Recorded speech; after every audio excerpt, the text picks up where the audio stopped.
So we're staying with the same theme here with Friends that Kill. And we're going to go into the Lost Boys of Bucks County in America. And this case takes us to 2017. Thank you everyone for help with the competition. If we just keep like hammering at the gift goal, and then obviously in 12 minutes it's over, and then we're done. If we can keep the number 10 spot, I would absolutely love that. But the A1 is live, and he's only about 6k, like literally a couple of the flying koalas away from us. So during summer of 2017, after one young man vanished in Bucks County, Pennsylvania, authorities realised that 3 other young men had also gone missing. And the 4 men were otherwisely seeming not connected at that time. So the only thing that was connecting them was all these missing persons reports kept coming in.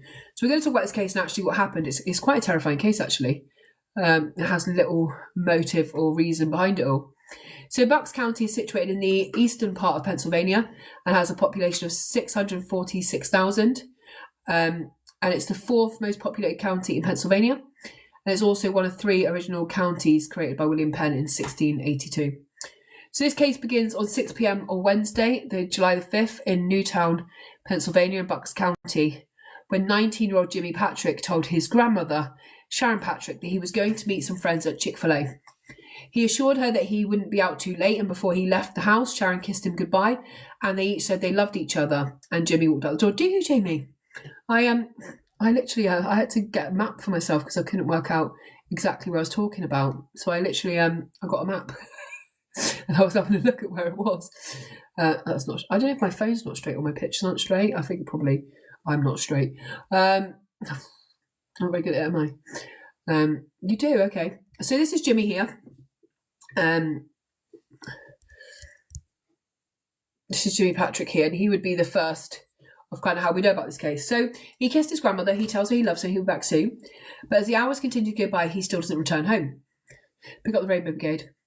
Jimmy's mum suffers from schizophrenia and dealt with substance abuse since his birth, so his grandparents had stepped in to raise him from the beginning.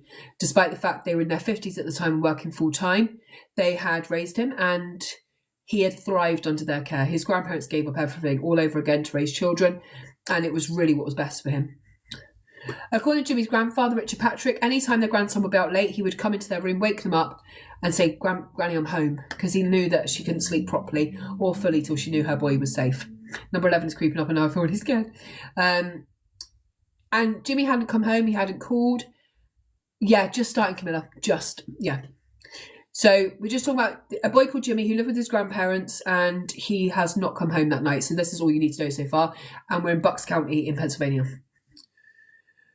Not only was he an amazing student, but he also excelled in both baseball and basketball, and he was such an outstanding athlete that he had been given a scholarship to Loyola College in Maryland for over £50,000. And Richard and Sharon couldn't have been more proud of their grandson and the man he was becoming. He had gotten scholarships to nearly every large college he had applied to, and it was basically up to Jimmy to pick, and he had picked to go to his dream school, and he said the choice had been an easy one. So he was all around like a really good man, and a really good young man, and he's a good looking guy. He was good at sports, he was popular at school, and he had really, really kind of come from a place where his parents couldn't raise him. And most kids, that would knock them on their ass being raised by their grandparents, but he just felt really, really, really lucky, and he had such a good relationship with his grandparents. By July of 2017, Jimmy was on summer break, getting ready to start his sophomore year at college. Thank you, Jasper. Where he was studying business. His freshman year had gone brilliantly and his grades were excellent, and he had made the Dean's List, which is a big deal in America, for his first semester. And making the Dean's List, especially during university, when you're away from your family and you're at college and you're kind of drinking and partying and doing sports, like, that's amazing. That summer he stayed busy working part-time at local restaurants, and he wasn't at work. He was socialising with his friends, or his favourite thing to do was go home and spend time with his grandparents. Jimmy was a hard-working kid who always strived to contribute to the household, and he had been paying for his own gas for his car, and even had saved up money during his like in between college and high school where he'd been working. He'd saved up and bought his grandmother a little car, a Prius, and they just were so proud of him. And he just wanted to pay her back for all the time she'd been there for him. So when Jimmy hadn't, we're in the last 8 minutes now, guys. So we'll just do one final push, and then hopefully we'll stay at number 10. When Jimmy still hadn't come home by the following morning and text to him went unanswered, they were immediately concerned. Sharon had sent her grandson 22 separate text messages, and normally he would have responded, but he hadn't this time. When they called around to his friends to see if they knew where he was, this is when they learned that he had never had any plans to meet friends at Chick-fil-A, as he had told his grandparents he was going to do that day. I do have a picture of his grandparents. I love grandparents. This is them sat in his room, and they're just like the sweetest little look at his grandpa. It's just really sad.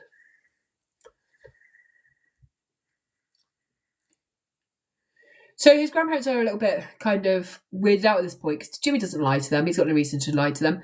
And, you know, he's a really kind of stable kid. Richard and Sharon can understand why Jimmy would have lied to them about their plans, but when they check their home security footage, they see him throwing a white garbage bag filled with trash into the bin and walking out of the garage at 5:50 p.m. Thank you, Jason, thank you. So at 5:50 p.m. on July the 5th, they see him throwing garbage out, and Jasper and Steffi, please, thank you, Jasper, thank you guys so much. 5:50, July 5th, 2017, he walks out of the garage, and this was the last time Jimmy will ever be seen. They then contact the police on the 6th of July, on a Thursday at noon, because they've given him time to come home. He's not come home, and they were told at this point they'd have to wait another 24 hours. They call back at 4 p.m, and it's clear at this point his nan is close to having a full form breakdown, and she says, look, I can't wait till tomorrow, you have to help me. So later that evening, the new township police sent a patrolman out to the house, where the officer makes an entry in his log and suggests that Jimmy will likely show up soon.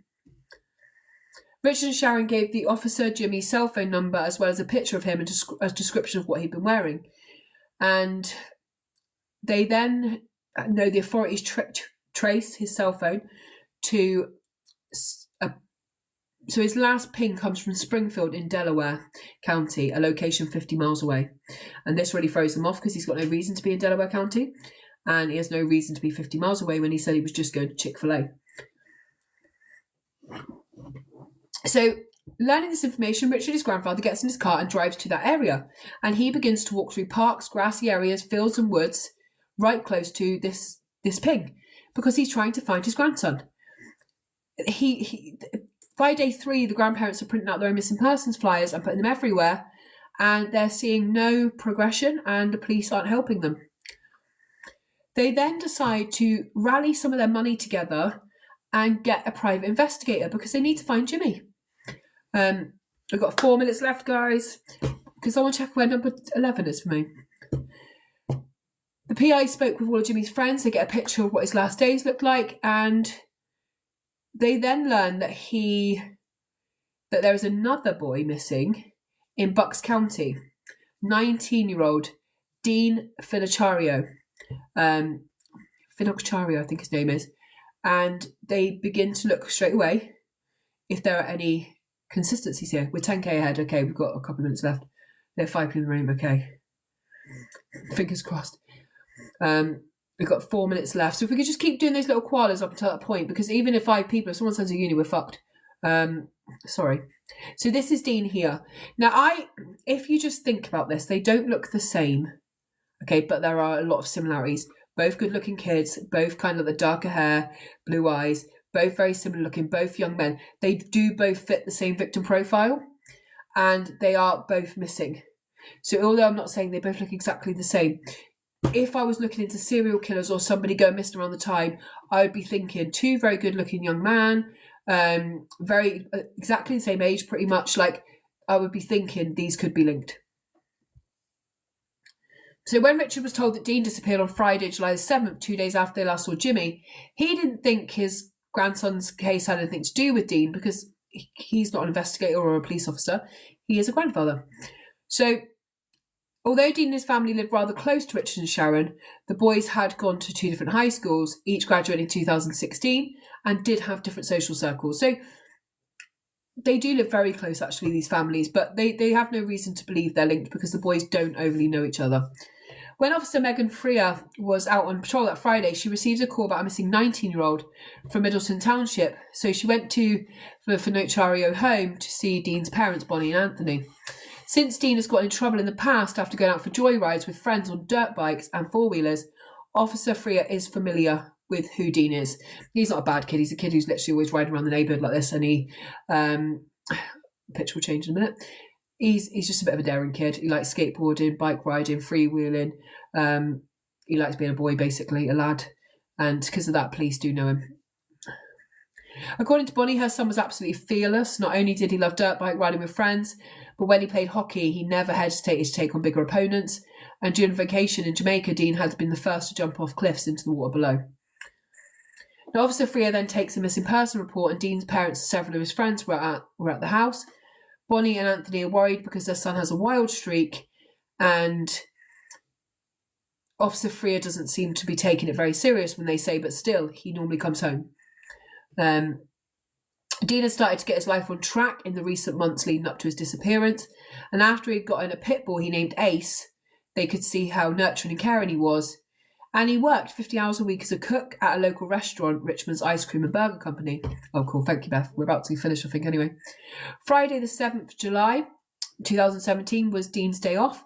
And since Bonnie was away for a girls' weekend, when Anthony came home from work, he asked his son if he wanted to get sushi with him. It wasn't often they got to spend one-to-one time together, and Anthony recalls having a wonderful time at the sushi restaurant with his son. Bonnie recalls her last interaction she had with her son before she left for a girls' trip was the Friday afternoon, and she told her son she loved him and she'd see him after the weekend. When Dean and Anthony get home from their sushi dinner, Anthony headed down to the basement, and this is where Anthony's dad heads down to the basement. The computer room's down there, the laundry's down there, all that, and Dean calls down like, "Dad, I'm going to meet some friends and I'll be only gone for 15 minutes. When Anthony asked where he was going, Dean says, "I'm going to see one of the neighbourhood kids," and Anthony regrets he wasn't upstairs and able to see who Dean was with when he left the house that day. Are we finished? Did we get number 10? We should have, shouldn't we? Thank you everyone so much. Thank you. I do appreciate you all. I literally I'm trying to be live more and put more content in, do everything I need to do. And finish number 10. I'll big up everyone. Thank you so much. Let me have a quick vape and then we'll continue this case. It's long. I should have put 18 plus on.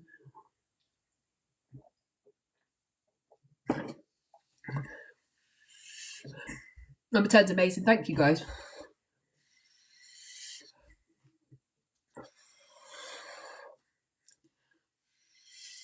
Thank you for all the heartbeats as well. It's midnight. Great result. Yeah, especially because I had to have 2 days off. We've been poorly. Number 10 is amazing. Thank you, everyone. Okay. His dad said because his son said, he's 19, but both of these kids have a lot of parent involvement or grandparents, right? And because he said he was only going to go for 15 minutes, his dad starts calling him after an hour. And he is like, "Where are you?" But the calls keep going. Thank you, everyone, so much. Megan, you're level 30 in here. Thank you. He then starts calling him. It goes to voicemail. And when Dean hasn't come back by Saturday morning, Anthony began pacing around the house. And then he calls local hospitals and police departments. Now, both Dean's parents agree that even though he was reckless, fearless, he always called them when he was staying out. When Bonnie came back from her girls' trip on Saturday evening, they decided they have to report him missing. And since it was a holiday weekend, Officer Freer says your son's probably off having some fun or he's a runaway. And they say no, he's been gone for 24 hours. His cell phone is turned off and none of Dean's friends have heard from him. Now to me, sorry, I've got a software update. The police need to start learning this, right? Teenagers do not come away from their phones. They use their phones for everything. If a teenager's phone's off for more than 24 hours, we need to be thinking crime, mental health struggle, young men kill themselves, all of those. We need to start thinking, like, why is that phone off? There's no good reason for having your phone off. I often don't talk to people a lot and I literally use my own time, but I never turn my phone off. I need to hear from the kids when they're at school. I need to hear if my mum has an accident, if my stepdad gets ill, and my brothers and sisters need me. I can't just turn my phone off. So I think we need to start thinking about it more and thinking like, no, that's not normal. And listening to parents more, they know what's normal and what's not. There was only one person whose Dean's friends had been unable to reach, a 20-year-old boy who Anthony and Bonnie weren't familiar with, Cosmo Donato. Now this is Cosmo here. Cosmo's got a head like an egg. Now, Dean has become familiar with Cosmo recently because they both ride ATVs, the four-wheeler vehicles. And Dean's friends start saying to Dean's parents that they feel there's something off with Cosmo, and they feel like they can't get hold of him, and his parents probably should go and look into Cosmo. And they don't know what it is that's making them feel that way, but they feel very suspicious of him. Officer Freer was told that Cosmo lived in Bensalem in Bucks County, so they contacted the Bensalem Police Department to get information about him. She was given his name, date of birth, and the registration number for his pickup truck, and came to find out that he was from a prominent family that ran 2 lucrative trucking and cement businesses. Although they owned a home and lived in Bensalem, they also owned 90 acres of land 25 miles north in rural Salisbury. And this is their home here, so it's quite an extensive home. There's a lot of land. Thank you, Ames. And this is where Cosmo owns his property with his family. When Officer Freer tracked Dean's cell phone, she discovered that it was last used in Salisbury Township, where Cosmo's family owned the land.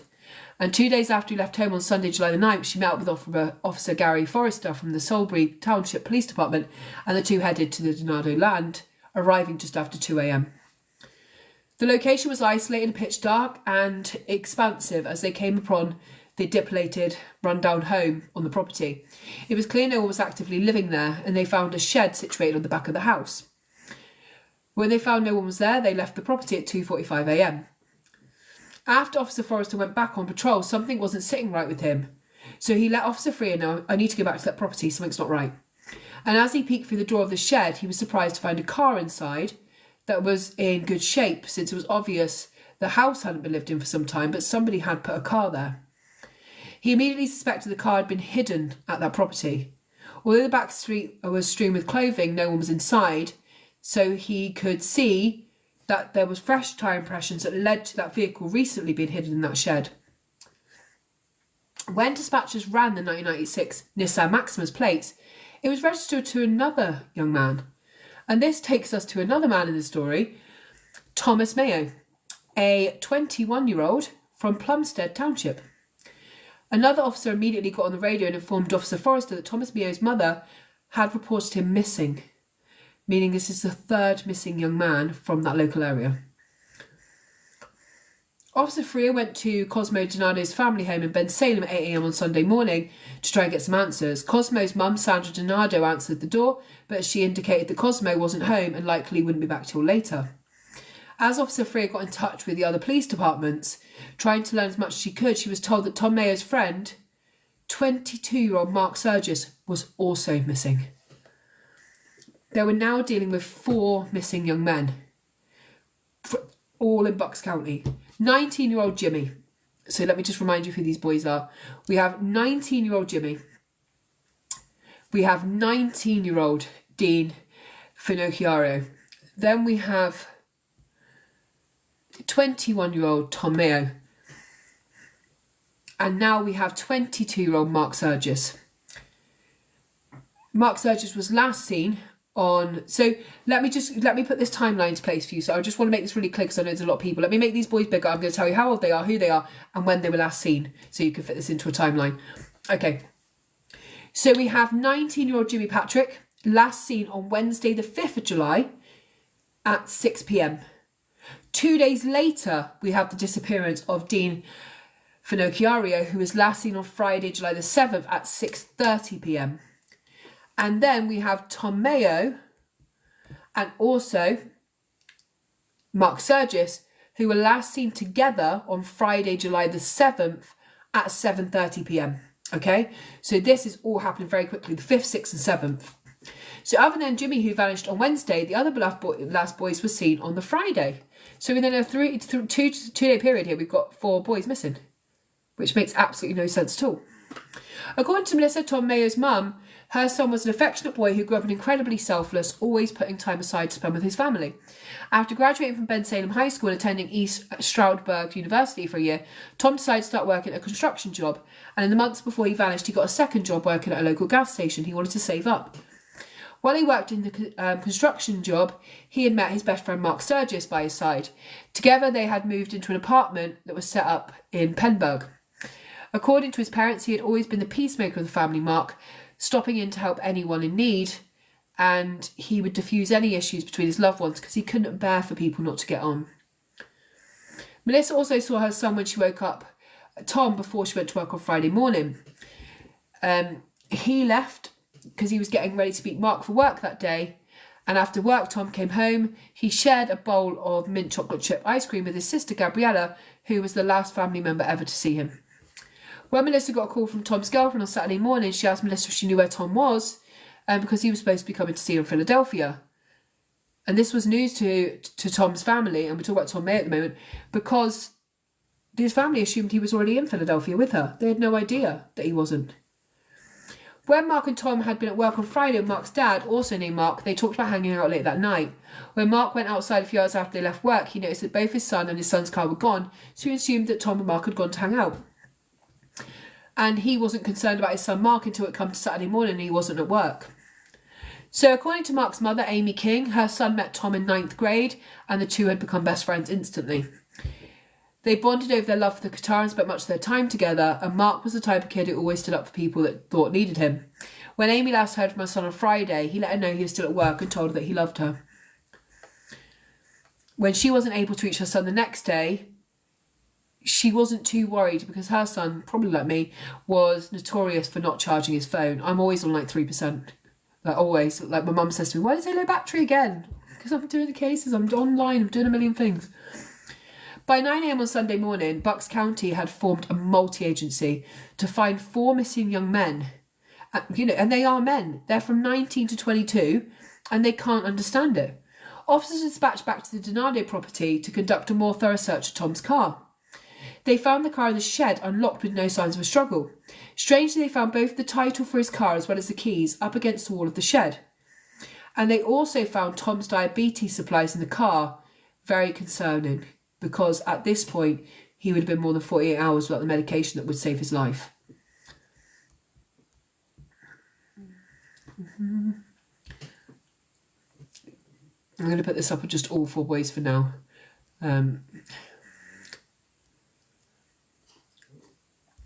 The 4 boys' families began doing their own investigation, trying to find a connection to the missing boys.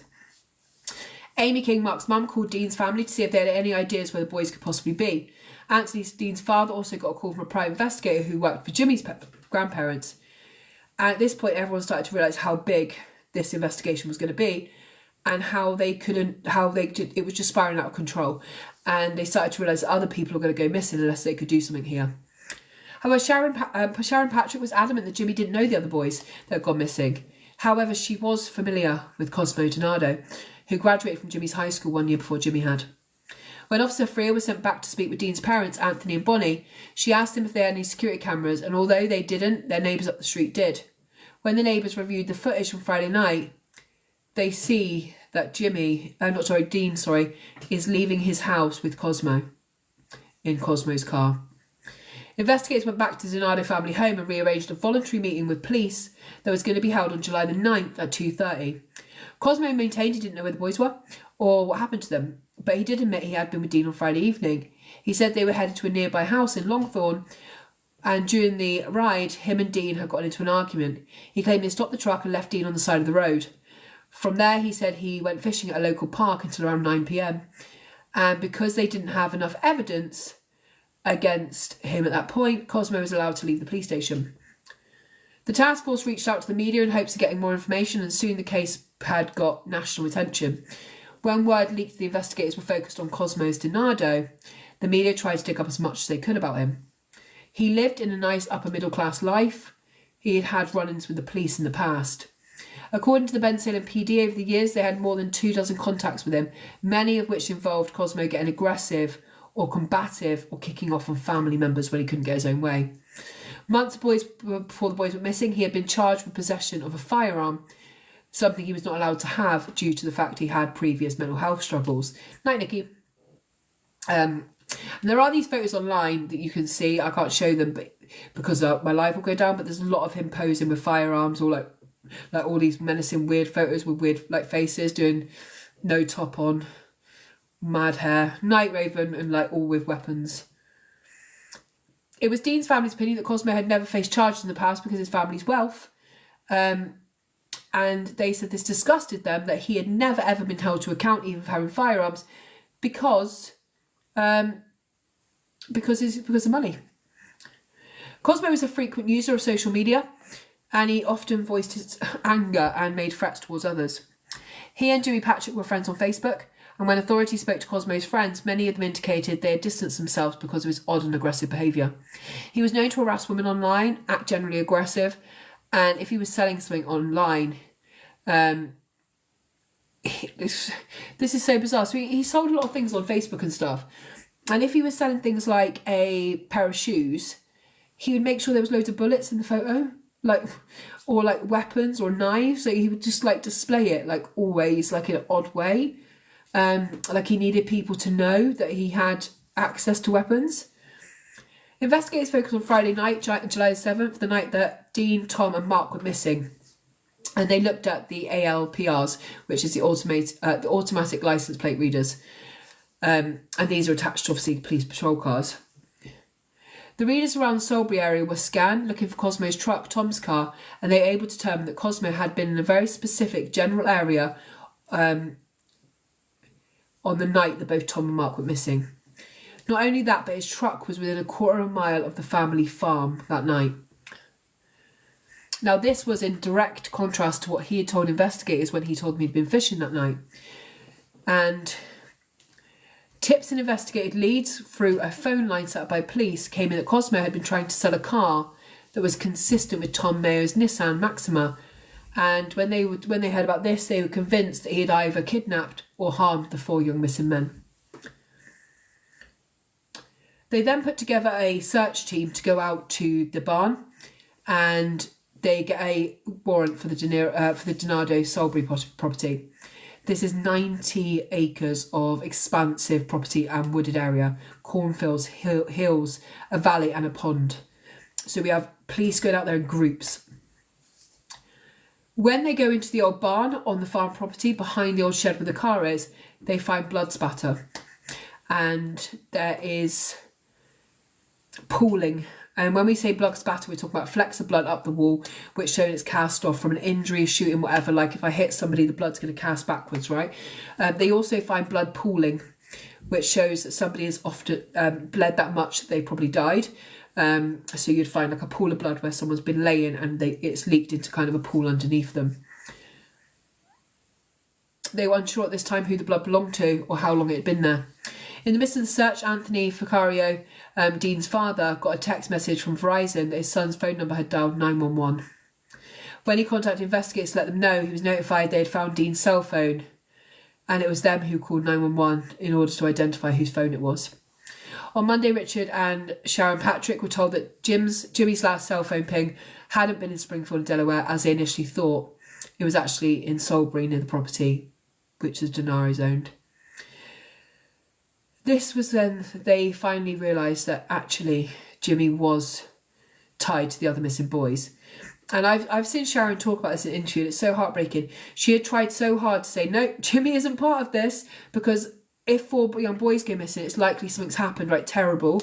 But if it's just Jimmy, he could have a mental health struggle, get a new girlfriend, be out doing something. So she's constantly, when the other families are phoning, she's like, no, he's not related. He doesn't even know. No, Max, you speed up your thinking. I'm sorry you're slow, but I can't. Don't come in and be rude. So I've got ADHD. If you don't like it, unfollow me. Don't follow me. Block me. Do whatever. So they realise at this point that he is connected to the other cases, okay? Because his phone's now pinging at his property. So the investigators say to this day that their data just tripped up and put his phone in a different location. We don't know how that happened. The DA soon informed the family that Cosmo Donado has posted 10% of a £1 million bail because they've arrested him on suspected murder.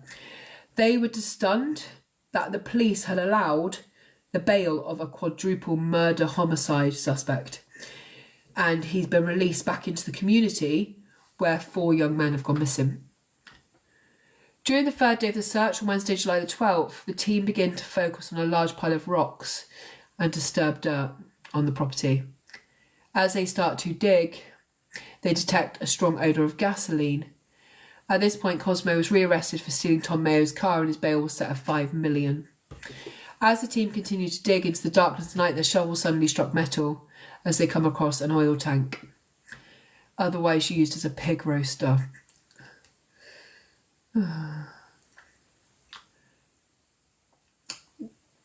Just below the roaster, they noticed a piece of blue tarp sticking out through the dirt. And on Thursday morning at midnight, July the 13th, investigators find human remains 12 feet under the pig roaster. Based on the tattoos as well as the clothing, they have just found Tommy Mio, Mark Sturgis and Dean Finocchiaro. Each victim has significant injuries, traumatic injuries as well as burns all over their body, with some of them burnt more significantly than others. While 3 of the 4 boys have now been found, Jimmy Patrick is still missing. This is the dig scene where, it's a bit blurry, but it's where the boys' bodies were found underneath this tent and in the pile of rocks. Through his attorney, Cosmo agreed to deal with Bucks County detectives and he would tell them where Jimmy's body was for a life sentence if they took away the death penalty. They agreed and Cosmo began cooperating with investigators. Sitting down with the detective, he coldly explained his killing spree had begun with Jimmy. He said he was the middleman for drug deals. In this case, he was giving Jimmy such a good price for marijuana that he wasn't even making any money. When he picked Jimmy up, he expected to be given $8,000, but instead Jimmy gave him $800. Cosmo offered to sell Jimmy a shotgun instead, and when they got out to his truck and his family property, he handed him the gun. When Jimmy was distracted looking at the gun, his back to Cosmo suddenly shot him dead. Then he got the backhoe, dug a hole and buried him. Now we know this isn't true. We know that Jimmy was working while putting himself through college. He was doing a lot to pay for his own gas. He didn't have $8,000 for marijuana. He was also regularly drug tested as part of his college deal to play baseball, basketball for his college.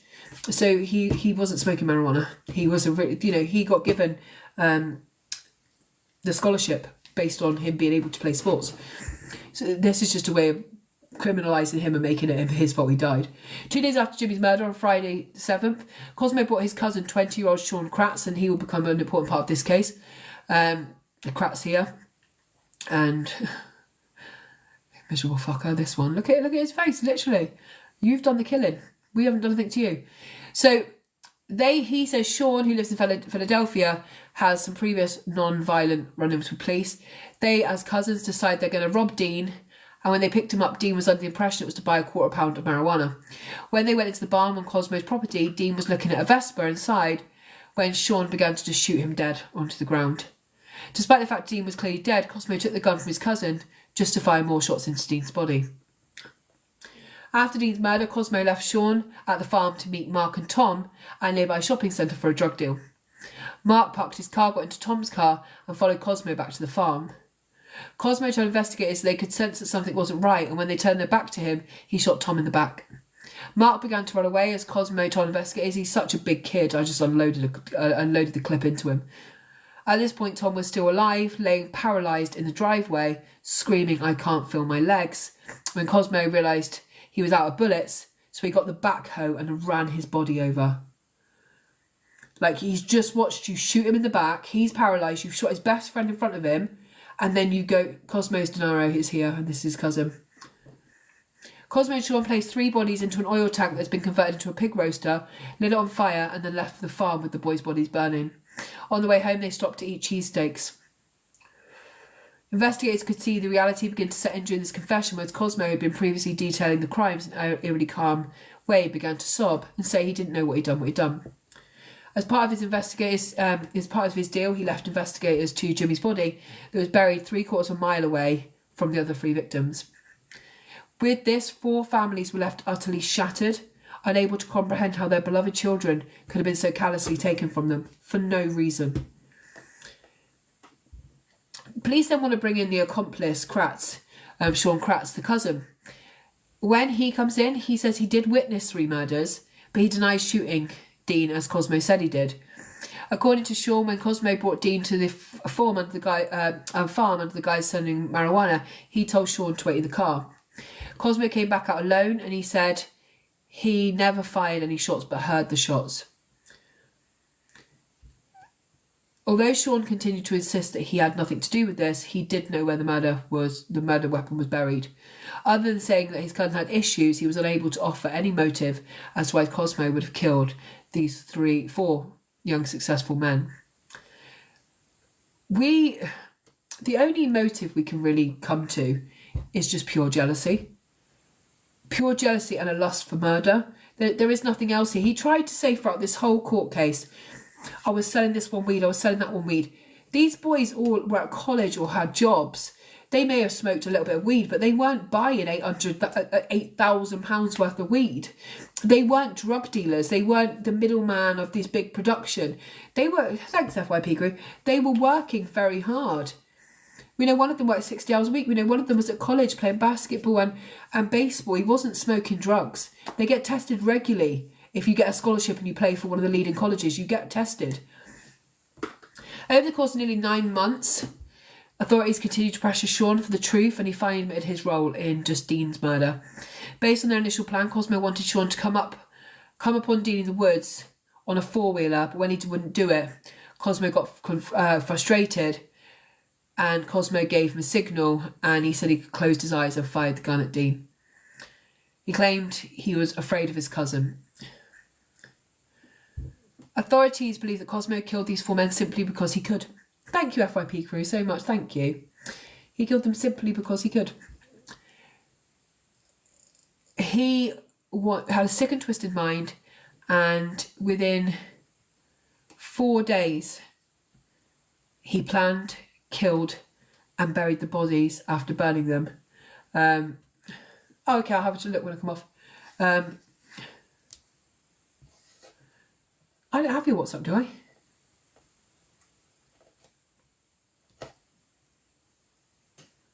Inbox. I was going to say. What? Yeah. So he had masterminded this whole thing.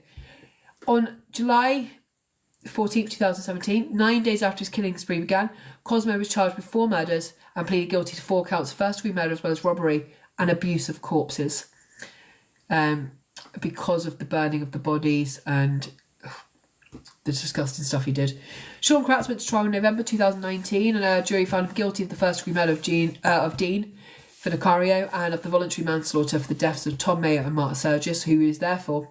He was sentenced to life in prison without parole. In 2020, a documentary was released, which is actually very good. It's called The Lost Boys of Bucks County.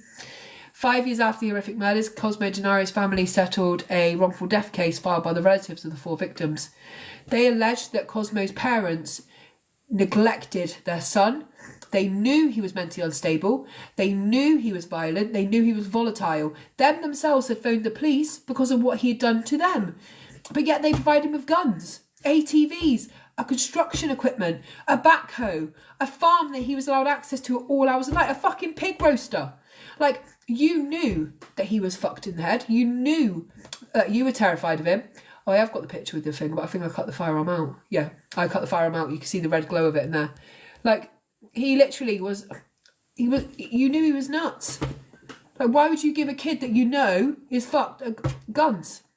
He had shotguns, handguns, loads of different stuff, ammunition. He couldn't buy them. He had a horrific record. Do you know what I mean?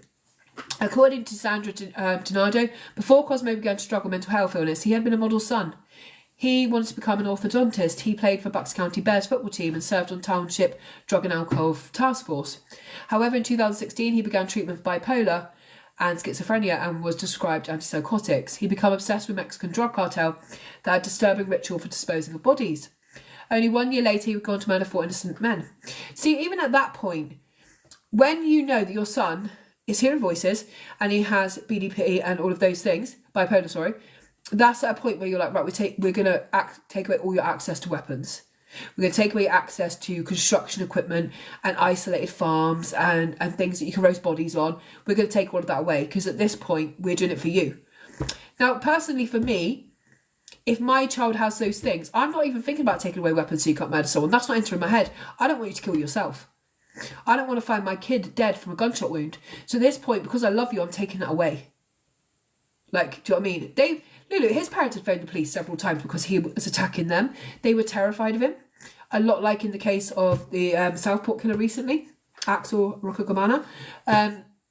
the parents decided, we're so scared of you, we'll just put you out into the world so we don't have to deal with you. And let's hope if he does anything, it won't be us. Regardless of the fact justice has been served, life will never be the same for 4 deeply grieving families. For the families of, let's go back to the beginning, for the families of Jimmy Patrick, for the families of Dean Filocario, for the families of Tom Mayo. He's pitched occasionally. And of Mark Surgis. They had been sons, brothers, young men, each with their entire lives ahead of them. Each day their loved ones are left with an empty void in their lives that will not go away. And all this because they, why is it I've got bad connection? It's just, this is such a tragic case. If you've got Prime Video, The Lost Boys of Bucks County is really worth watching. It looks like this. The Lost Boys of Bucks County. I've got it on Amazon Prime. I watched it a couple of weeks ago before I decided I wanted to do this case. It's really, really a good watch.